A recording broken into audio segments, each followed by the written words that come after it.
السلام عليكم ورحمة الله وبركاته. أهلا بكم في فيديو جديد. اللهم صل وسلم وبارك على سيدنا محمد وآله وصحبه وسلم. عاملين ايه يا رب؟ تكونوا بخير. وحشوني من آخر فيديو.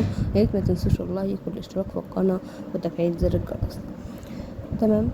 تعالي ندخل في الطريقة على طول. طريقة كيكة عاملة زي الجاتو زي العسل. هي مش عاملة زي الجاتو، هي جاتو تحفة.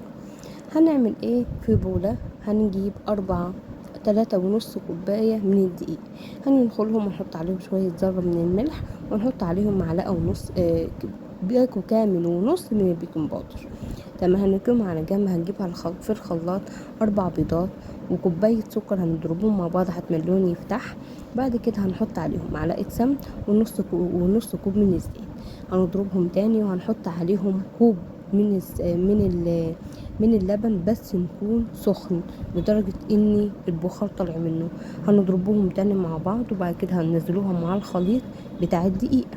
تمام. بص التقل انا عايزاها بالتقل ده، ما تخافيش هتطلع فظيعه. تمام.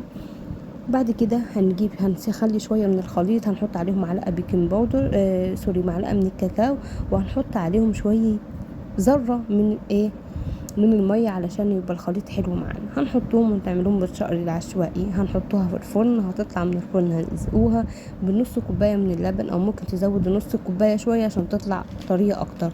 وهنحط كمان معلقة من الكاكاو، او معلقة من الشوكولاتة السايحة، وتدوبيهم مع بعض.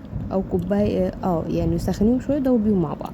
او كوباية او معلقة صغيرة من الكاكاو، وهتسقي بيهم الكيكة وتركنيها على جنب. هتجيبي نص كوباية من الكريم شانتيه، عليهم نص مية ساقعة.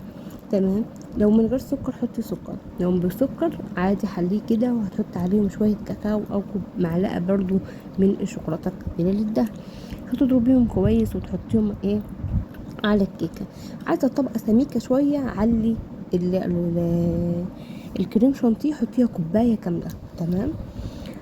وبعد كده باقي البتاع بتاع الشوكولاته القابله للدهن، هي كان عندي من العيد، حطيت عليها شويه لبن وحطيتهم بقى على البتاع ده على الخليط ده. هتحطيها في الفرن، هتحطيها في التلاجة. اول ما تطلع قطعيها تحفه بجد. او عايزه تقسميها من النص وتحشيها. تمام. تمام. وهيبقى شكلها بالمنظر ده. هتشوفوه بنتي هتوريها لكم هي بتاكلها.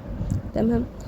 يعني بسم الله ما شاء الله، ربنا يحسن ما بين ايديكم جميعا زي ما انتوا شايفين كده. اللهم صل وسلم على سيدنا محمد. هتطلع كده من التلاجة. انا لحقت لكم يعني اللي باقي منها، كان باقي صفين كلوهم الحمد لله من كتر ما هم كانوا معجبين بيها. بصي الطبقه بتاعت الكريم شانتيه، لو عايزه تكتريها كتريها. اترككم في رعايه الله وامنه، والسلام عليكم ورحمه الله وبركاته.